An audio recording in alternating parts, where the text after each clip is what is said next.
on blast. And we are live, finally. Yes. This is the Wrap It Up on Blast Raps post-game show. My name is Sheldon Alexander, and this episode of Wrap It Up is brought to you by Clean Cuts Barbershop, 2013 Danforth Avenue in the East End of Toronto. Clean Cuts, the multicultural barbers that will always keep you fresh for any and all occasions. So go see Skip and the crew. As a wise man once said, tell them that I sent you.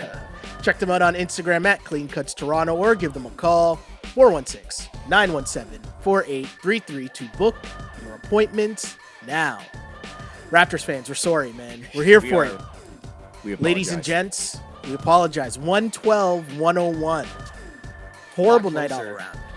Than it really was. Yeah, that final score is not indicative of what happened in this game. This game was brutal. Raptors go down to the Sixers in Game 6, 112-101, to force a Game 7, which will be Sunday night back in Toronto. But I'm joined by my guy, Mr. Mike Bellamo. Bellamo, how you doing, man? Considering. I know everyone watching this now and everyone that will be watching this on YouTube is seeing that damn Webby. Yeah, I mean, do you know what you're doing Sunday? I mean, this is pretty crazy. Yeah. Because I feel like we got to start here, right? This is a missed opportunity, a massive missed opportunity for Toronto Raptors, because you don't want to test the faith of a Game 7. You don't know what can happen in a Game 7. You have no idea what can go down in a Game 7. And I'll be honest, I'm disappointed in this team, in this performance, because I finally thought, this was different. We were talking about last game, and I said I was nervous heading in because I couldn't really believe what I was watching until I seen it in terms of this is different. What's it like to cheer for a team that just goes out and takes care of business when they need to? Yeah. And that's what they did in Game 5. In Game 6, it's funny because I felt like it was kind of the same thing that happened after Game 1, in which everyone was super excited after that Game 5 win. Everyone was already talking about conference finals. Kevin Durant got hurt last night. People are talking about NBA finals. Yeah. And today it was just kind of like, whoa. There's still a whole game to play. Let's chill out. I didn't feel like super confident heading in. It was just kind of like wait and see. But I was disappointed by the effort. The Raptors did not come out and start this game well at all, did they? Word performance. Yeah. It's one thing if the Raptors lose a tough game, which, I mean, everybody knows heading back to Philly, it was going to be a hostile environment. They're going to give their all. Mm-hmm. But you said the key word right there was the performance. Yeah. It just wasn't there Kawhi was always going to be Kawhi. But, yeah. I mean, if we really get into it, I guess, you got the bench again. Oh, man. 9 points, and all of those came from Ibaka. Yeah, and here's the thing, right? We're going to talk a lot about different stats and stuff that happened during the game. Yeah. And the thing to keep in mind is obviously there's a lot of garbage time and there's a lot of meaningless minutes. Oh yeah, so when you mention when you mention the 9 points, you're talking about for the majority of the game, of the three quarters in a bit. Yeah. The meaningful minutes. Yeah. Yep. And you're right. Serge Ibaka had 9 points in this game. Fred VanVleet gives you a 1 point performance. He's on the line, but I wrote down and I tweeted it during the game. At this point, I really don't understand how Fred VanVleet is playable. So I was watching the ESPN feed. Mm-hmm. Doris Burke, who's great, by the way. Everybody knows that. But so she said, Nick Nurse said in Game 5, before Game 5, that VanVleet was essentially done out of the rotation. Yeah. He said he had a hunch, and he just gave VanVleet a chance, and VanVleet proved them right. In Game 5. In Game 5. And he didn't even play great. He didn't play great, but he hit his first shot and blah, blah, blah. We talked about this. So when you do something like that in the playoffs, I guess you go back to it. And, I mean, he did nothing for us tonight. Here's my issue, though, right? Like, it's been a full season of the Raptors bench struggling. You had individuals play well at certain points, but in terms of as a unit, the bench has not been consistent for the entire year. Fred VanVleet has been injured and banged up for the entire year. He played well in stints. He'd have spurts of like a couple games here and there where he would play well. But overall, this is a down year from Fred VanVleet. And he's given you nothing in these playoffs. And on top of that, I really think the biggest issue, if we really want to break things down and talk about what Fred VanVleet has done in these playoffs, You're talking about the last game. Last game he had 5 points. I know. Right? Like it's not like It's not like he had a massive and breakout that's what performance. we're talking about. I know. He had 5 points. He was 2 for 5, 1 of 4 from 3. Like, who cares? He's essentially, realistically, to give a starter a breather. Is essentially you're not coming in. You're not putting him in to hope for any impact at all. Yeah, but also too, it's just like in the one game that everybody shot well. Do you know what I mean? So it's not even like he had this breakout game. Like he had 5 points in 16 minutes in a game that everything went down for the Toronto Raptors. And you might be thinking, guys, why are you starting off this game talking about VanVleet in the bench? Well, because you know why also? Mike Scott was a plus 29 with, I think, 11 or 13 points. And I mean, that doesn't teeter-totter what the game would have been, but you just see that Phillies bench, whether it be Ennis, whether it be Mike Scott, Monroe comes in, puts him, they've been valuable. Yeah. Right? Yeah. And when Kawhi is just doing Kawhi things, and then you get one game where Gasol and Danny shoot well, and the next game where Gasol and Danny don't. One game where Kyle comes out and shoots from behind the arc and drives, and then one game where Kyle doesn't shoot behind the arc and drive. So those 10, 12, 14 minutes of the bench do make a factor. And here's the thing, right? Like, let's not lose focus from... I'm going to go through Fred VanVleet for the entire postseason, okay? Postseason, okay. Game 1, he had 14 points. Okay, Game 1 against Orlando, he had 14 points. Okay. Cool. Game 2 against Orlando, 2 points on 1 of 5 shooting. Game 3 against Orlando, 4 points on 2 of 7 shooting. This is your first man off the bench. Yeah. Game 4, 9 points on 2 of 5 shooting. Game 5, 7 points on 3 of 8 shooting. Now to the Philly series. 3 points on 1 of 2 shooting. 0 points in Game 2. 1 point in Game 3. 0 points in Game 4. 5 in Game 5. And he had 1 point, which came at the free throw line late in garbage time. So that's another 0 that I'm giving up. And the 1 point that he had, I think it was Game 3 or whatever game he had 1 point again. Yeah. That was from the free throw line with I think with flagrant as well. Yeah. But it's just like, here's the thing, okay? And it's not Fred VanVleet's fault that the Raptors are losing this game and it's going to Game 7. My question is, it's just that I was really confused about what I was watching in this game because I thought that the Raptors had established their rotation and what didn't work, right? 3 games ago. Yep. I thought after Game 3, we realized you can't play Norm and Fred together. Yeah. Which you can't play Kyle and Fred together because they're too small, especially when JJ Redick isn't on the court. Yeah. And so to see lineups again where in this game, and it was a game of runs because for the first half, first half, it was straight runs. Like you'd have a 10-0 run one way. 12-0 run. Exactly. And you're just trading blows going back and forth. And then in a game with such uncertainty, with the stakes, what it is, all of a sudden you come with Norm and Fred minutes. And it just made no sense to me when I saw them both check into the game at the same time. Was that the second quarter that they came in together? Yeah. And then Philly went out to about a 15-point lead while Kawhi was still on the bench, right? Yeah. Yeah.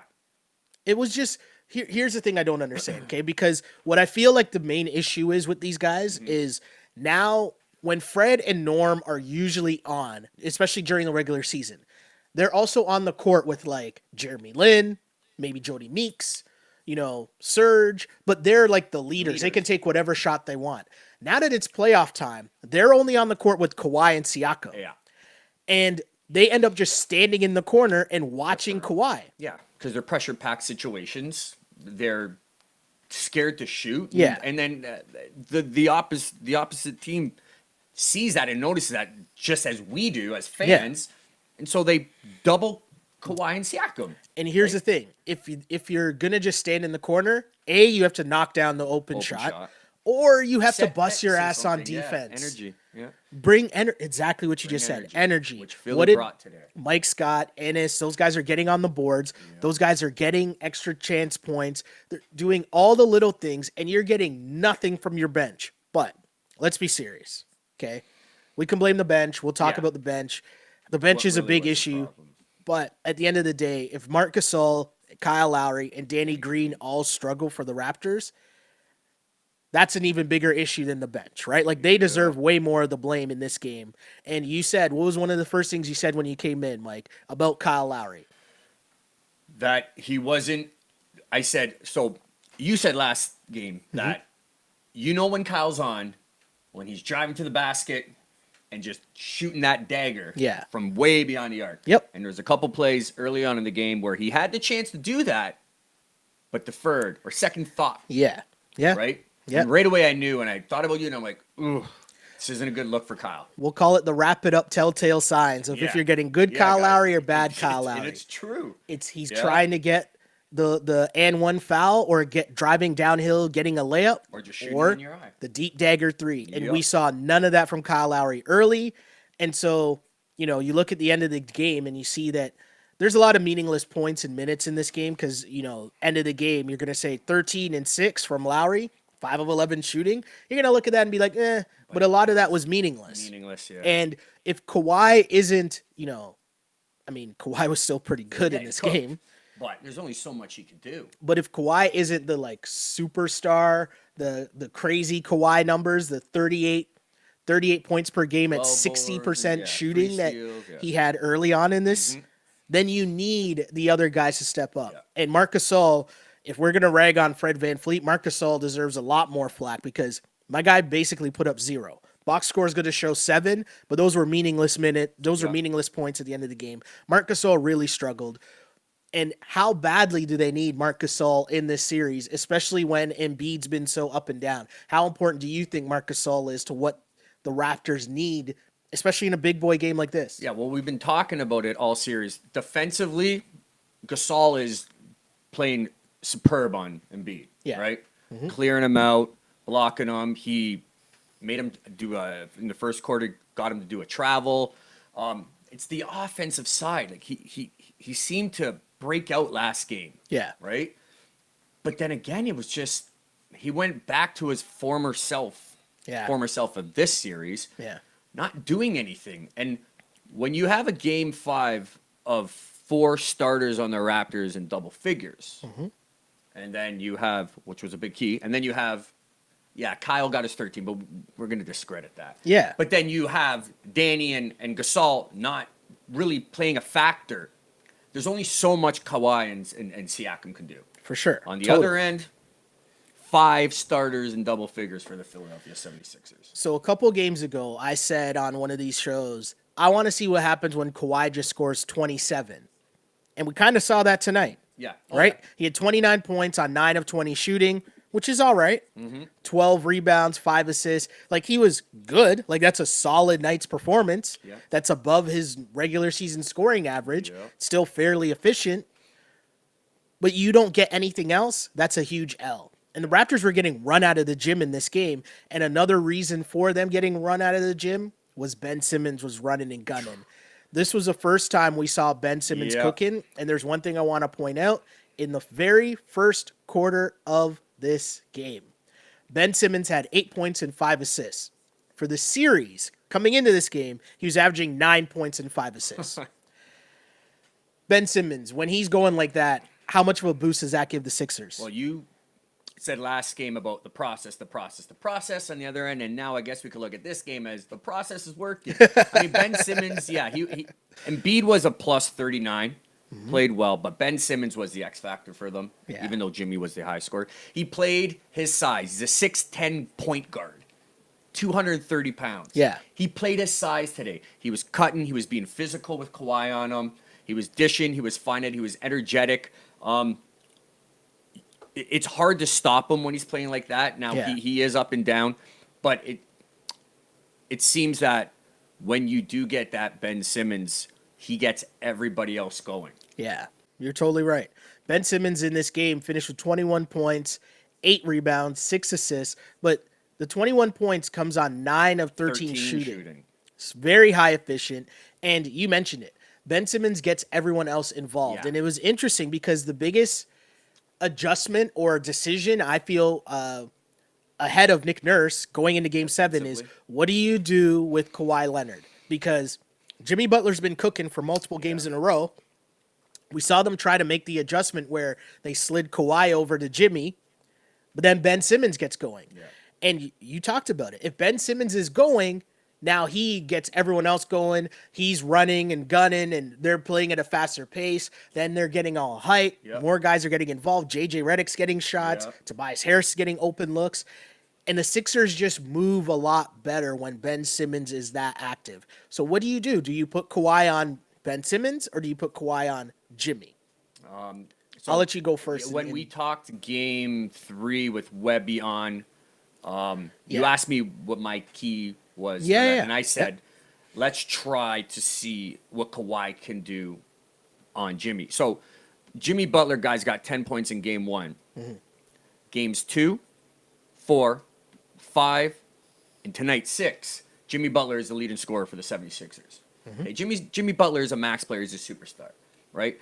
We know that the Philadelphia 76ers have 4, 5 all-star starters. I mean, if not 5, not JJ, Not but Redick, you know what I'm saying. Yeah. 4 all-star, right? Jimmy Butler has been their guy since Embiid's been sick. Yeah, this is how you counter it, okay, if I'm there. So you put Kawhi on Jimmy because of just the physical strength. Jimmy's a beast, right? Mm-hmm. Kawhi's stronger. Kawhi can match that. You might get torched if you have Danny on Ben, and he might get his points to get it tonight. But the way you match that is that man right there, number 7, Kyle Lowry, has to be the same energetic point guard that Ben is going to be getting all the Philadelphia 76ers going. Mm-hmm. If Kawhi can hold Jimmy to a subpar night, you give Ben his points, which he's not a great shooter, not better than Jimmy. But on the other end, you match it with your point guard. I think for Game 7, that could be a recipe for a win. So you want Kyle Lowry to get some minutes on Simmons?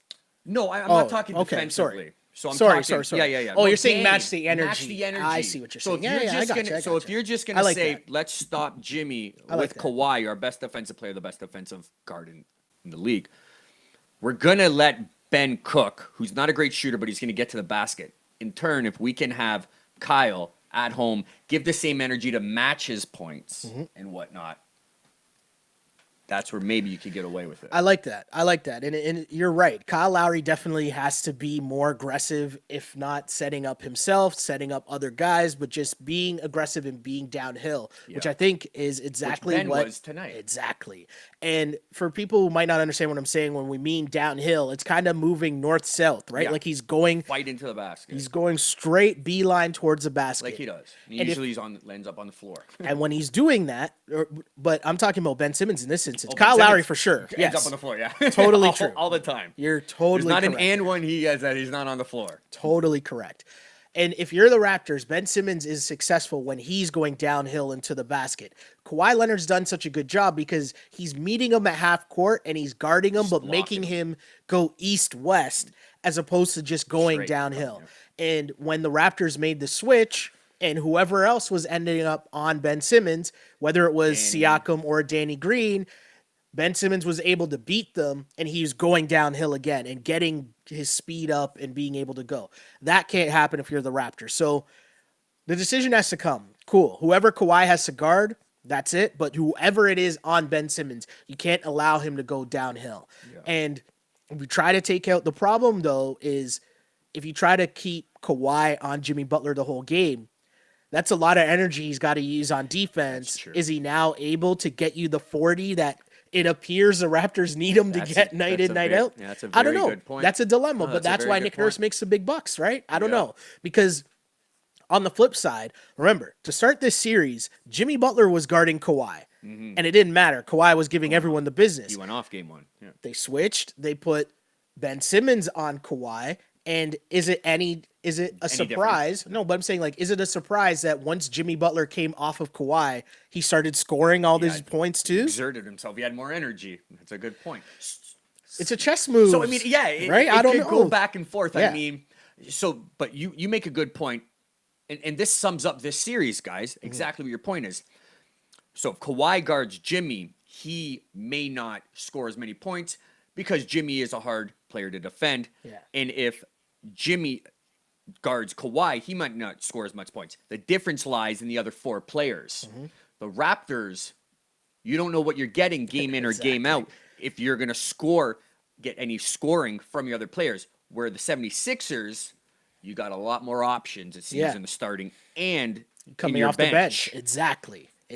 And that's the key to this series, right? Yep, because that's the whole key to the series. if you're able to get 11 points from Scott off the bench, you've seen, Ennis get in double about digits. 14 to 16 every game. But if you're getting the possibility of getting double digits from your either bench. Ennis or Scott. Yeah. We've even seen Monroe. Didn't he have one game where he had like 10 or something? But you don't even have you had Serge for a couple games. Yeah. But for the most part, you don't really have Norm or Fred sniffing around that. At all. And that's a major problem because that means you need to get that 35 plus from Kawhi to win. And that's not fair. No. Right? Like, as great as the numbers were early on, Kawhi Leonard, again, he was averaging 38 points per game going into game 4. Was it game 4? Going into game 5, sorry. He's averaging 38 points per game on 62% shooting. That's completely insane and completely unfair. Yeah. It was great that he was doing it. It's hard to keep that up. Of course. And especially when I feel like what we saw from Kawhi the last 2 games was less of him going ham at the start of the game, and he's kind of trying to feel it out and go into his bag when he needed it to like kind of stifle a run by the Sixers, or you know what I mean? And he did that a lot in the second quarter. You saw that. They made the push after the Raps got down early. I mean, there's a point where the Raps were down 19, like really early in this game. They came back, cut the lead to, I want to say like 11 or 12 at one point, and then it's just, again, you exert so much energy to get back in the game. Yeah. You can't get over the hump. I mean, it was somewhat of a game of runs, especially in the first quarter and that. But the Raptors really never seemed in it. Yeah, they didn't. They didn't at all. And it's a closeout game. I know they're the hardest, but like again, when you first opened up the show, you said the performance. Yeah, that's what drives us crazy. Yeah, is that they didn't give it their all. It's like if you lose a close game in Game 7, that's fine. Cool. People would Philly accept that. shouldn't have been mad in Game 4 because Philly, it was a close game. Kawhi hit that insane shot. Yeah, but the performance was there. Yeah, you know what I mean. The performance was not here at all. No, Raptors did not match the intensity of Philly at all. I mean, again, they had their chances once they made runs in the second quarter, and I just keep pointing to this. And this wasn't the game because the Raptors got blown out, but I just don't understand why the Raptors went away from matching Gasol's minutes with Embiid's. They stopped doing that in this game for some reason. Yeah, I have a point. And then playing Fred VanVleet and Norm together. I don't understand why you went away from that when clearly the first 3 games it didn't work. And now, as you're saying, Nick Nurse, I went on a hunch in Game 5 and it worked. No, it didn't. And so there was a stat I saw too, and I don't know the specific numbers, but it was games 2 and 3. Gasol was on the court when Embiid was on the court, off the court, 90% of Gasol's minutes. Okay. Right? Games 4 and 5 was 60%. Okay. So there was a little bit of a change that Nurse was doing. Yeah. Where it was and even tonight, when Embiid went off with about 6 minutes into the game, Gasol stayed on, right? Okay. So he did have that with Gasol coming on when Embiid is and playing it like that. And so sometimes when that happens, when it's at about 50%, 60%, you're going to get Embiid on without Gasol. Totally It's true. a mismatch. Totally true. One big thing to bring up as well, and Jack always brings this up during the broadcast, but how you close quarters. That's a very big deal. In this game, okay, a closeout game, how important is it that you close quarters? Well, this is a story. The first quarter, the Sixers closed on a 16-6 run. Yep. The second quarter, remember, Raptors made the Raps made a huge push. It was down to like 8 I want to say. 7, 9-2 run. Jimmy Butler, as you mentioned. Steal, got a bucket. They brought in McCaw, blowed by McCaw, got the layup, then got the steal, got another 2 points there. And that was deflating too. Very massive, deflating. Right? Massive. So now the Sixers at the end of the second quarter, 9-2 run. End of the third quarter, 18-6 run. That's the difference in the ball game. The Raptors didn't close the quarters at all. Yep. They couldn't match the runs. The Sixers runs came at a better time than the Raptors runs did, and that is this game. But we said that we wanted to hear from you guys in this podcast, and shouts to the people. Apologies for people on Instagram. We got the feed up, but it was just a little late. But as always with this podcast, if you want to get us live on Twitter at Shell Alexander, on Instagram at Sheldon Alexander. We take your comments and questions in both places. So let's get to some of those comments people, now. Vent. Yeah, we want to hear from you. We're here for you, people. We're here from you. Pardon my swag on Twitter says, Raptors apart from Kawhi and Siakam are trash. The Bucks will roll y'all. Will roll over y'all. Guessing that's not a Raptors fan. No, but honestly, we're not going to get into this because it's a jinx because there's Game 7. We'll get into what we think for Game 7, but Philly's deep. You know what I mean? I think the Milwaukee, if that were to be the case, if we win Game 7, could be the show of Kawhi versus Giannis, right? Yeah.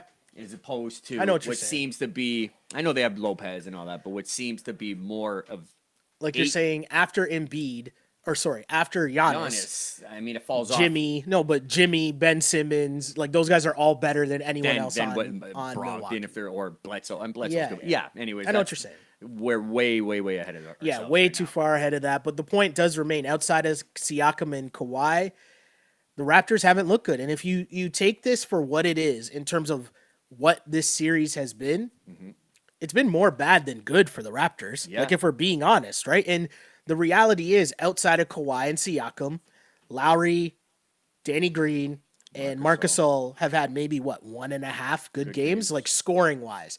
And we talked about this, Mark and Danny on the same game. I don't know if this is correct or not, but it is pretty weird. We talked about whether or not it was almost a blessing in disguise when Siakam got injured because it forced the mentality of Marc Gasol, Kyle Lowry, and Danny Green to shoot more. Like, you guys have to score to pick up Siakam because he's injured. And now did they kind of relax because Siakam's fine and he's super aggressive and he's going to the basket downhill all the time? And it gave Serge a little boost. I think he got a little bit more minutes, which Serge has been actually not bad. He reverted back to bad Serge this game. He wasn't too good in this game, but I know what you mean. The games 4 and 5, we saw a good Serge. It's been really weird. Flip of the switch going back. Like, you thought from what you saw in games 4 and 5 that the Raptors were on the right track, and then now they reverted all the way back to game 3. So it leaves you kind of nervous. What's going to happen in game 7? I have no idea. Now the extra day break. Yeah. I said this before we got on. It really helps the Raptors to just erase this from your memory, hopefully, right? So we'll see. Another comment from Twitter. It's an old, slow start by Lowry. Only this time Siakam was struggling early too. Deflated. And it's very true. Lowry didn't get off to a good start, but neither did Siakam. Siakam's shot was struggling early. He did not shoot the ball well to start this game.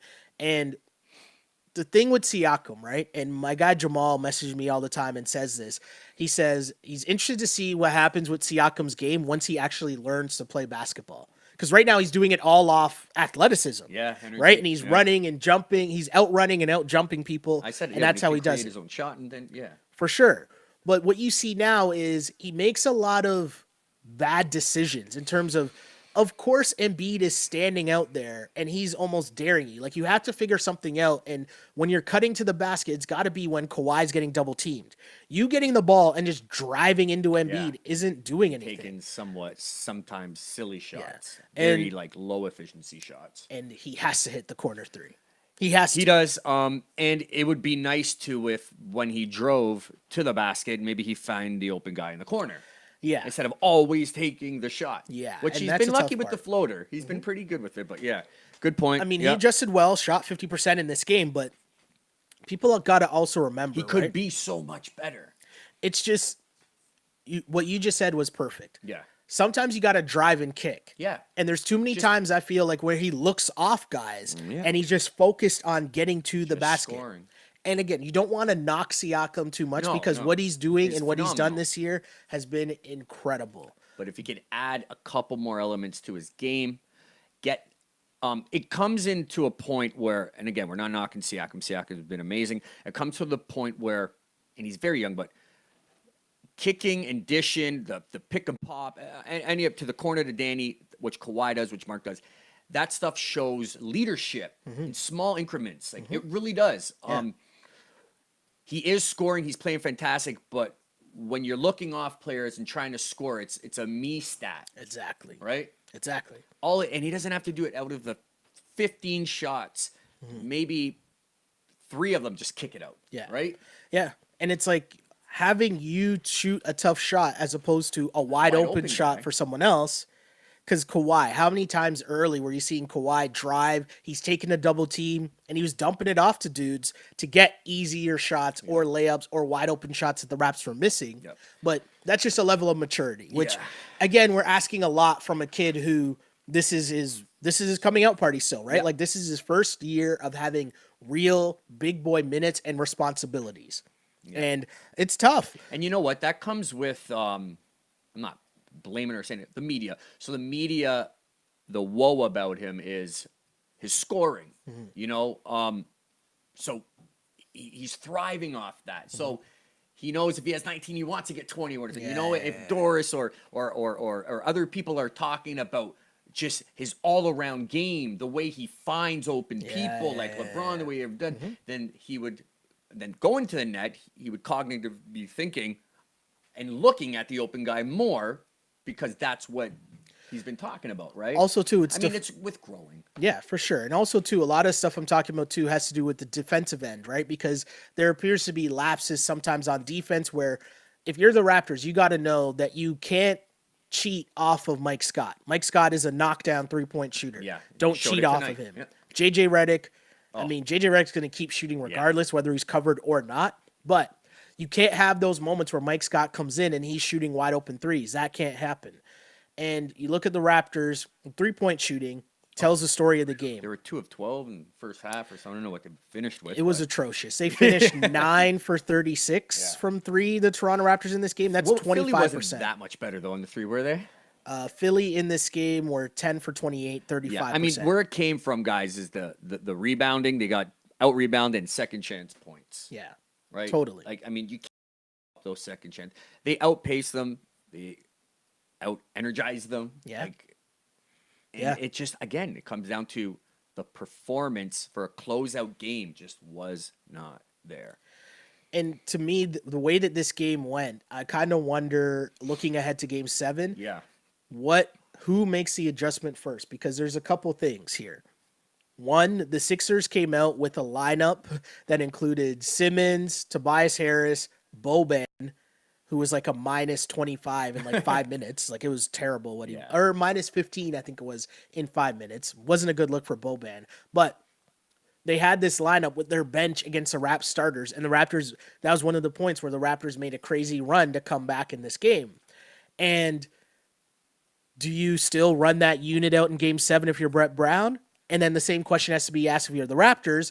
Do you run out your unit of Freddie, Norm, and Serge? Yeah. Because in the fourth quarter, when you needed a run, again, I didn't even tweet it this time because I got so tired of it. But in the fourth quarter, when you needed a run, again, here comes Fred VanVleet and Norman Powell and Serge. And I'm just like, what am I? At some point, I guess you're willing to go down with Fred VanVleet instead of giving McCaw minutes and saying, hey, at least McCaw's going to run around and maybe get you an offensive rebound or maybe get you a steal or do something, right? I mean, like, Nurse it's so weird to me. He made I mentioned it to you, he made one good adjustment at the last play, I think, of the half. He made a defensive sub and he put in Kyle. McCaw. Yeah, he took out Kyle. And then Jimmy just burned by him. Yeah. But at least he's going to give you some type of energy. Yeah, he's a stretch. You know, he gets his hands in there. He gives you energy defensively, which VanVleet isn't at all. No. I mean, if JJ Redick was getting buckets, which he was getting buckets for a spurt there over Fred VanVleet, he looked and fast tonight. I'm thinking if Fred VanVleet can't guard JJ Redick, he can't play in this series. He can't. No. Like, if you can't even guard JJ Redick, there's no minutes for you in this series at all. Because, again, you're giving nothing on the offensive end. And then on defense, we can't even run around and follow JJ Redick through screens. Yeah. And you know what I keep thinking, too? And he's been okay. I might be overstating this, but we haven't really seen the breakout. I keep taking every game, the breakout of Tobias Harris. No. We haven't seen none of it. Yeah. It's been Jimmy, you know, and then Ben tonight and being in Game 3. But, I mean, so when we go back to the trade deadline and the 76ers already had Jimmy, but they get Tobias, I thought, wow, right? Yeah. I mean, because that was the Clippers' go-to guy. Yeah. But it seems that he can't I don't know if he needs the ball at all times or Yeah. what. Like, I don't what you think about, or like he's not really done anything. It's tough, right? It ends up being a tough situation, especially if you're used to Getting the getting whatever ball. shots you Yeah. want. You know, you're Yeah. on the team and you know you're getting your 20 shots a night or 15 plus a night, and you know where your shots are coming from consistently. Such a weird game in the game of basketball like that. There might be right? more plays drawn up Yeah. for you even. And then now you're on a team where, okay, well, Embiid's going to get the ball before you. Jimmy's going to get the ball for Ben. you. Ben's going to get the ball before you. Now you're the fourth option. Yeah. Maybe even somewhere around JJ because he's Yeah. running around screens and everything. Yep. It's a tough place to then fit in. And now what Brett Brown tries to do is tries to have that stretch where it's him and On Ben. the bench. Yeah. No, but he has him and Ben with the three bench guys. Bench guys, yeah. And then says, okay, now you go. go. And Yeah. it's like, And that's where he gets majority of his 14, 15 points he's been kind of averaging, right? Yeah. But hasn't really been working out yet. Nope. But you're right. It's an interesting adjustment to see how that matchup works. If the Raptors continue to play Serge at the 4, can Serge stay with Tobias Harris? Who's going to win that battle in those minutes? And tonight, I mean, nobody won any battle for any minutes, unless maybe you're Kawhi Leonard and Pascal, maybe Yeah. for the Raps, but it just wasn't a good look. And Diaz on Instagram might have more of the feeling that sums up most of Raptors Nation at this moment, because I try to play the role of calming people down and taking it back to the middle and not being the overreaction one way or the other. Yeah. But I feel like this might be what the fan base is feeling. And Diaz says, even if we beat the Sixers, let's be real, we're not championship worthy and have no business in the NBA Finals. It wasn't even close today. The reason why I say I feel like the fan base feels like that, because it's always such swinging Such extremes. a swing, yeah. I was It's like- just gonna say that. I mean, listen, Tuesday night, we all were doing the airplane. Yep. We thought, oh my God, don't kid yourself. Do not kid yourself. When you seen Kevin Durant go down with that injury, you thought, oh my God. Yep. If we make it to the finals and Golden State happens to get by, there's a shot. You know what I mean? And then now, it shows a game like this. I mean, we felt the same after game 3, guys. We did, right? Yep. They played a close game in game 4, and Kawhi came out. The thing is, we have the best player in the series, and in the game of basketball, in a one-off, that alone can win you it. Well, here's the thing as well. You had the best player in the series, and now you're going home. Yes. And I've said that home court advantage doesn't matter. I know that's does a thing right I said throughout the whole season. Jeff Berg will load attest to management. that. Yeah, load management, whatever. Home court advantage doesn't matter. I know does that's in this something I series. said the whole year. But when you mess around and now it's game 7, yes, you're definitely happy that you have home court for this game 7 against the Sixers, in a sense where, I mean, the Sixers won in Toronto, but only because Toronto shot so very bad. Yeah, And they it was shot a narrow victory, too. totally. Danny Green missed that open 3, could have tied it. So you're lucky and you're going back home, but it's still not a position that you want to be in. SK1P26, I think I got that right, says on Instagram, no quitting this team. Tough matchup, but the Raps will pull it out. We need to crash the boards and take advantage of them in transition. Oh, that's a perfect segue. PKS278R2D2. So, and don't at me on this one, man, guys. I'm a lovable, faithful. I love Canada. I love Toronto. But after today's game and what we saw from today's game was Chris Broussard, right, with the Canada, the Raptors are soft, because they damn well looked soft tonight. You know, and he made a good point, is we need to crash the boards. We need to be more physical. We need Serge feisty. We need Kyle feisty, right? Yeah. We can't play soft like this. Yeah. And I'm just saying, the Raptors, Chris Broussard was right in this game, just this game 6. The Raptors played soft. Yeah. It was a thing where we talk about it. Your role players tend to play better at home. Yeah. There's more energy. The crowd's behind them. They're a little more juiced up. You saw that from the Sixers. Didn't see that from the Raptors. No. You hope that story changes Sunday night. Alex on Instagram says, despite the loss, I think this is a good growth experience for Siakam. He missed a lot of his shots, but this will push him to put in the work in the offseason to develop his shot and IQ. Off season. We got a game 7.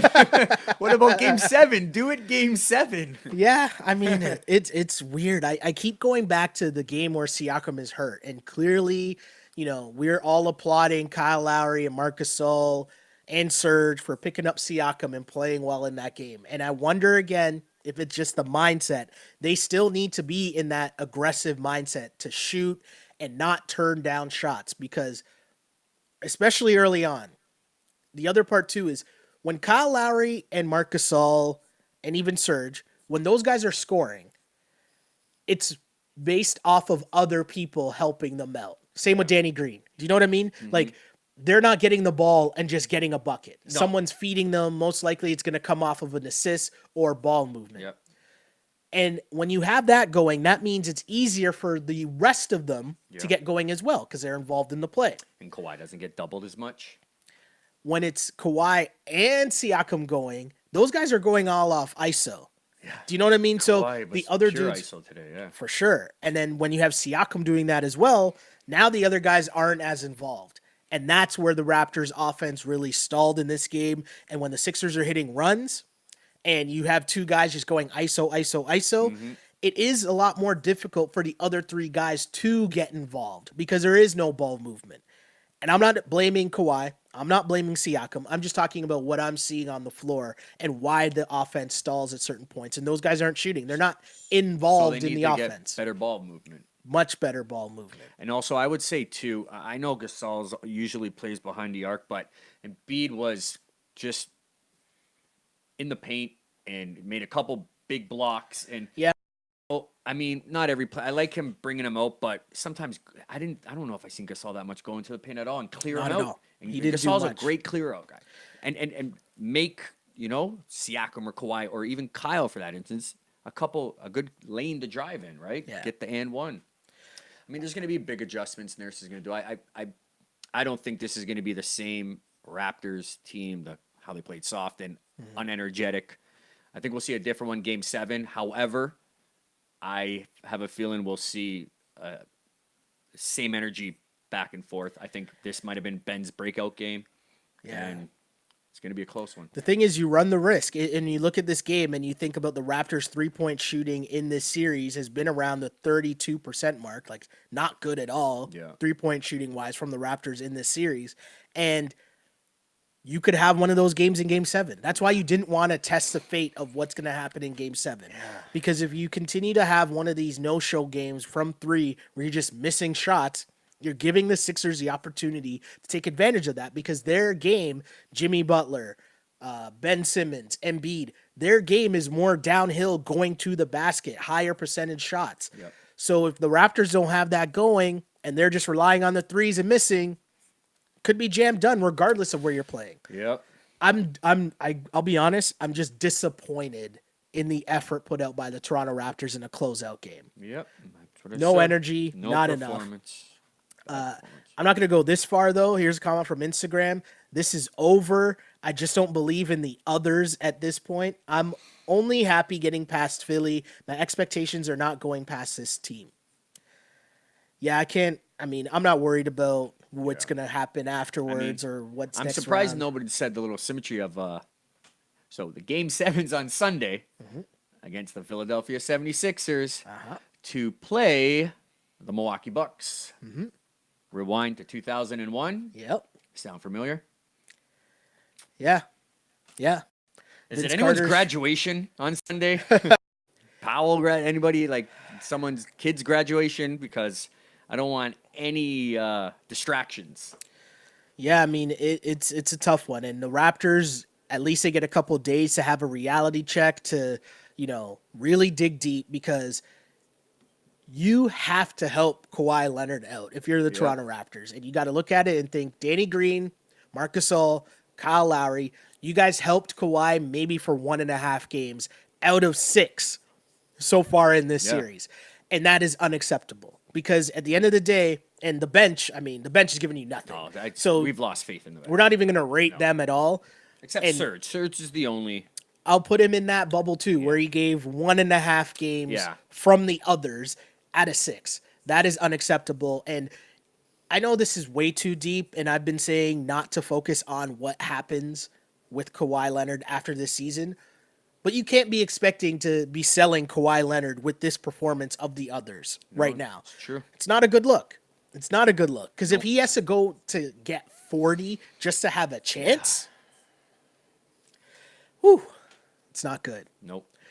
You wanted to discuss what you think Game 7, what is the biggest thing the Raptors need to win Game 7 on Sunday?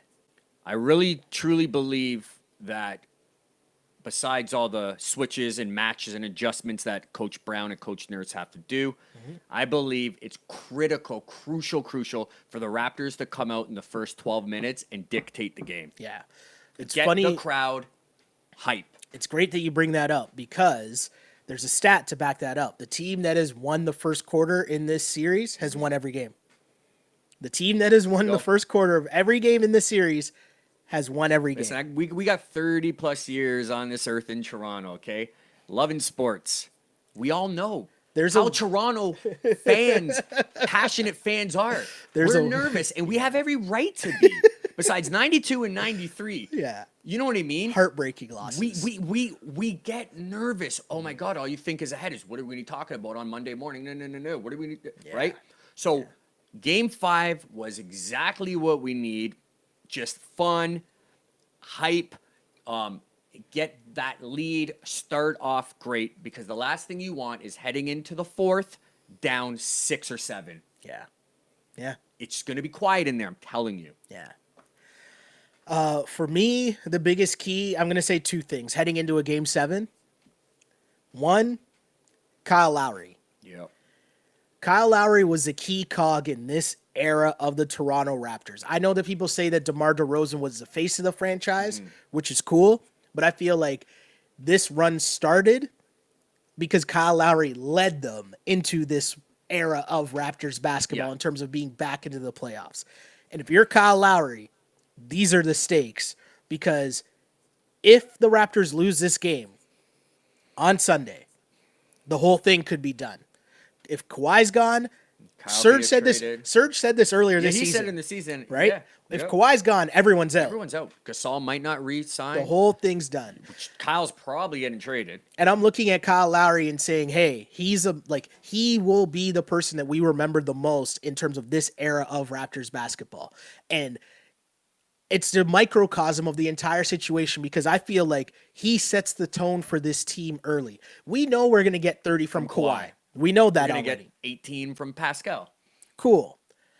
Kyle Lowry needs to come out and set the tone early. And it's what we talk about all the time. The signs of good Kyle. Does he come out going downhill towards the basket or hit that pull-up 3 in transition? If we see him do those things early, we know it's good Kyle Lowry, and that's a good Kyle Lowry game. And the Raptors need that. And, hey, that's a lot of pressure, because there's a lot going into the last 6 years or however long this run's been. He doesn't have pressure on him, is what is the crazy thing. But he does, though. He does in a way of what you're saying, but he's not the first or even second scorer in a funny way. I know what right? I know what you mean. Like, I'm blown away how there's not too many athletes that I could think off of the top of my mind. Connor McDavid, maybe, and I'm not putting the two together, where when they come home to play, they excel. Okay. And I thought this series, when we're on the road, the key to being on the road would be the love of the city that Kyle has, Philadelphia. He will exceed. Yeah. He will play his ass off. He will be jumping, diving for balls, getting charges, and we've seen none of it. Yeah. That's interesting. That's a great point. And I feel like, again, it comes back to the fact that people need to understand and know their roles, right? And Kyle Lowry, I think, Kyle Lowry and Marc Gasol, for sure, they've been dudes who could get 25, right? And the adjustment of seeing Siakam be that aggressive and Siakam go, it's them now trying to, like, feel out the game. And it's like, no. We still need you guys to cook. We need you guys to get 5 busy. players on the court. Yeah, right? And again, the Raptors are better served when if Kawhi is the only ISO guy and everyone else is doing stuff within the offense. Because when Siakam's going ISO, it's falling right into the plan of the Sixers, right? Mm-hmm. They want you to drive in and try to finish over Embiid. Yeah. That's tough. That's a difficult shot. But when the Raptors trust the offense and Siakam's getting his points either cutting to the basket, getting a look, getting a dime from Kyle or Gasol, or hitting that wide open three, that's better served offense for the Raptors because everyone else is involved. Let Kawhi do what he does. Yeah. But that's what I feel like why Kyle Lowry's start is so important as well, because it's not just himself he's getting involved. When he's hitting that open three, that's opening stuff up for other people. Yeah. They got to think now, oh, do I double off Kyle to go? Run to him, yeah. Right? Do I double off Kyle to go at Kawhi? Or, do I have to play up on him and look for cutters now because he's, it just changes the whole element of the Raptors offense. So first things first, Kyle Lowry, you're my first thing that I think you are the key for Game 7 because you represent what this run and era of Toronto Raptors basketball is. Second thing, we've been thinking about this moment for the whole year, ever since the trade was made. But the reality of a Game 7 in the playoffs means Sunday could be the final game of Kawhi Leonard in a Toronto Raptors uniform. And, hey, Game 7s are where legacies are made. Think about how long we're still now talking about Vince Carter's Game 7 18 years later, right? We're still talking about Vince Carter's performance in Game 7, him missing that shot. Like, that will go down forever. Yep. Sunday is the opportunity for Kawhi Leonard's Raptors era to go one way or the other. Yep. It's either going to be a great moment where everyone's celebrating, and no matter what happens in the conference finals, you'll still have that Game 7 moment of, hey, Kawhi played great. He got us to the conference finals. He played great in the Sixers series. He dragged us through the Sixers, and we got back to the conference finals, which is the furthest point that this franchise has ever been to. But if it doesn't go that way, there will be some people, and I'll think they're wrong, but there will be some people that will question what Masai Ujiri did, because they'll say, well, you only got to the same spot that the old Raptors got to last year, which is second round. And I think those people are wrong. And I don't even really want to get too far into that conversation right now, but I'm just saying these are the stakes of Sunday's Game 7. First things first, Kyle Lowry. Second, Kawhi. That's big.